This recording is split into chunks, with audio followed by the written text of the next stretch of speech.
Most individual investors are currently attempting to build a high-rise penthouse on a foundation made of shifting sand. We see millions chasing aggressive stock market returns, while their core financial structure remains fundamentally fractured. Let's analyze the reality of why a priority stack is far more critical than selecting specific investment portfolios in 2026. You should think of your personal finance not as a series of random bank accounts, but as a complete financial operating system. Many of you are probably wondering why we emphasize liquidity buffers when high-growth assets are so tempting. One viral comment on a recent finance forum perfectly captured the common sentiment, stating that emergency funds are just dead cash losing to inflation. However, from a financial engineering perspective, that dead cash is actually your system's firewall. Without a psychological threshold of at least $1,000 to $2,000, you are one minor variable away from a total system crash, forcing you to liquidate long-term investments at unfavorable prices. Let's look closer at why paying off high-interest debt is mathematically the only investment that guarantees a 100% return. We are shifting from mere saving to a sophisticated roadmap of resource allocation, because wealth sustainability requires a robust capital structure and the resilience to withstand unexpected economic volatility, not just a lucky bet on a trending stock.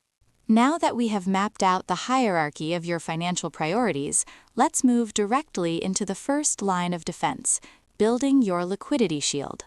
Many people feel the urge to bypass this stage to chase market gains, but as a realist would tell you, entering the market with a fractured foundation is a gamble you cannot afford to take. We often see netizens arguing in the comments section, with some saying, "Why leave cash in a bank when I could be making 10% on a tech stock?" However, they are missing the fundamental concept of a psychological threshold. Before you worry about compounding, you need that first $1,000 to $2,000 as a financial sedative. It is not about building wealth yet. It is about ensuring that a minor car repair or a medical bill doesn't force you to liquidate your investment portfolio at an unfavorable price during a market downturn. From there, we scale this shield into a full emergency fund, covering 3 to 6 months of living expenses. This is your primary tool for systemic risk management. But we must also address the elephant in the room, high-interest debt. Let's look at the cold, hard logic from a mathematical perspective. Why would you strive for an uncertain 8% return in the stock market while you are being drained by a 20% interest rate on a credit card? Mathematically, paying off high-interest debt is an investment with a guaranteed 100% positive return. It is the most effective way to optimize your capital structure. We recommend the Debt Avalanche method. Prioritize paying off the debt with the highest interest rate first to minimize interest expenses. You might see people online suggesting you pay off small balances first for a quick win, but the math is clear. The Avalanche method is the most efficient path to freedom. As one financial analyst recently put it, wealth sustainability does not come from going all in on trending stocks, but from the resilience to withstand economic volatility. By isolating risks and securing your liquidity, you are already placing yourself among the top 5% of financial managers. Now that your financial shield is established and those high-interest debts are out of the way, we move from defense to aggressive accumulation by looking at what insiders call the closest thing to a guaranteed win, the employer match. In the world of personal financial engineering, this isn't just a corporate perk. It represents an immediate 100% return on your capital. Think about it for a moment. Where else in the global market can you double your money the very second it leaves your paycheck? Missing out on these contributions is one of the most severe forms of financial erosion you can experience. Interestingly, when we look at discussions among the online investment community, you will often see netizens debating whether to chase the next trending stock or high-yield crypto. Yet, one particularly sharp comment often resurfaces. Why are we stressing over a 10% market return when your employer is offering a 100% return just for showing up? It is a valid critique of how many of us prioritize the wrong things. However, there is a catch that requires your absolute attention: the vesting schedule. This is the fine print that dictates when that matched money actually becomes yours to keep. I have seen far too many professionals jump to a new job for a slightly higher base salary, only to realize too late that they left tens of thousands of dollars on the table because they weren't fully vested. It is a strategic error that can set your retirement timeline back by years. Before you even consider your next career move, you must analyze the schedule to ensure you are not forfeiting the wealth you have already technically earned. Let's look deeper into why protecting these incentives is the first real step toward entering the top 5% of financial managers. Now that you have secured that immediate 100% return from your employer match, where should your next dollar go? Many investors make the mistake of simply dumping their entire paycheck into their corporate 401k until it is maxed out. But if we look closer at the math, there is a much more sophisticated way to play this game. We are entering the realm of what experts call personal financial engineering, specifically focusing on the HSA and the IRA. Let's talk about the Health Savings Account, or the HSA. You might see people on finance forums debating whether this is just a fund for bandages and doctor visits, but the most savvy members of the community call it the stealth IRA, or the ultimate tax cheat code. Why the high praise? Because it offers a triple tax advantage that is essentially unparalleled in the financial world. Your contributions reduce your taxable income today, your investments grow tax-deferred, and your withdrawals for qualified medical expenses are entirely tax-free. If you leave that money to compound for decades, it evolves into a massive supplemental retirement fund. It is not just a safety net, it is a high-performance wealth-building engine. But what happens after you have maximized that triple tax advantage?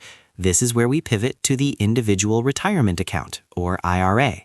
A frequent question circulating in investment circles is why anyone would stop contributing to their 401k before hitting the legal limit. The answer lies in the friction of fees and the freedom of choice. Many corporate 401k plans are like gilded cages. They offer convenience, but often come with high administrative costs and a very limited menu of expensive mutual funds. By moving your focus to an IRA, you regain total control. You can choose low-cost index funds or specific assets that align with your long-term vision. One netizen recently pointed out that switching from a restrictive 401k to a personal IRA felt like moving from a preset cafeteria menu to a world-class buffet. You are looking for the path of least resistance and maximum efficiency, ensuring your capital is not being eroded by hidden management fees while you sleep. By mastering these super tools, you are no longer just saving money. You are strategically shielding your future wealth from the inevitable volatility of the economic landscape. Let's step into a time machine and look at your life 2 decades from now, because this is where the real engineering of your wealth takes place.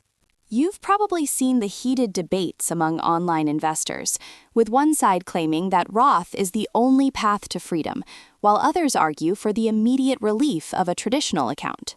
It is easy to feel overwhelmed by the conflicting advice, but the choice between paying taxes today or deferred until retirement is a sophisticated game of calculation.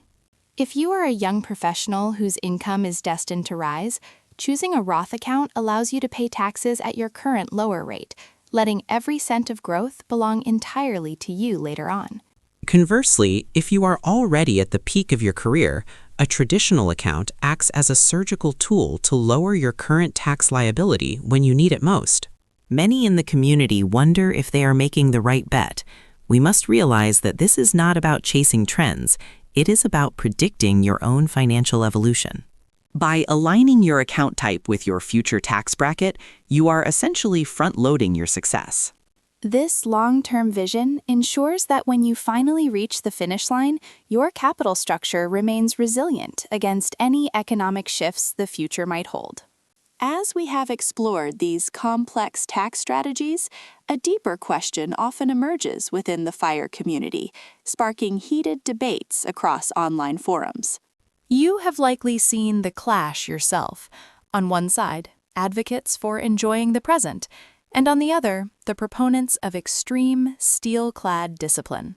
One netizen recently captured this struggle perfectly, asking why we should sacrifice our youth for a future that is never promised. But let us look at this through a different lens. This is not just about depriving yourself, it is about behavioral engineering. When you establish your priority stack, starting with that vital psychological threshold of $1,000 to $2,000 in liquidity, you are building a cognitive shield against panic. You might be wondering how this stops the constant itch of FOMO. The answer lies in the structure itself. By systematically isolating risks through debt liquidation and maximizing your employer match, you create a foundation so resilient that market volatility no longer feels like a personal threat. Instead of chasing trending stocks with an unstable base, you gain the psychological freedom to stay the course. True wealth sustainability is found when your capital structure is robust enough to let you ignore the noise, placing you firmly among the top 5% of strategic managers. Now we must address a silent wealth killer that many investors overlook until it is too late: management fees. Have you ever wondered why shifting your focus to an IRA after capturing your full employer match is considered such a strategic move? It is because the real profit hunters among us know that flexibility and low administrative costs are the hidden engines of long-term growth. You might see netizens arguing in the comment sections, saying things like, "Why does a 1% fee matter when the market is up double digits?" But those who understand the math realize that over decades, those tiny percentages compound into a massive erosion of your capital. By prioritizing accounts with lower fees and a wider range of investment choices, you are effectively securing a higher real return without taking on a single ounce of extra market risk. This transition is the final pillar in what we call personal financial engineering. We are no longer just saving money, we are designing a robust capital structure. Let us look back at the roadmap we have built together. We started by constructing a psychological shield with an initial liquidity buffer to prevent us from selling assets at the worst possible times. We treated high-interest debt liquidation not as a burden, but as a guaranteed investment with a 100% positive return. We then moved into the realm of extreme efficiency by capturing every dollar of employer matches and maximizing the triple tax advantage of the HSA. This is how you place yourself among the top 5% of financial managers. While the crowds are busy going all in on trending stocks and chasing volatile returns, you are building a fortress. Wealth sustainability is not about luck. It is about isolating yourself from systemic risks and utilizing tax leverage to its absolute limit. Whether you are using a Roth account to hedge against future tax hikes or a traditional account to lower your current liability, every move is a calculated step towards resilience. By the time 2026 concludes, those who followed this optimal order of investing will not just have a portfolio, they will have a professional-grade financial engine capable of withstanding any economic volatility the future holds.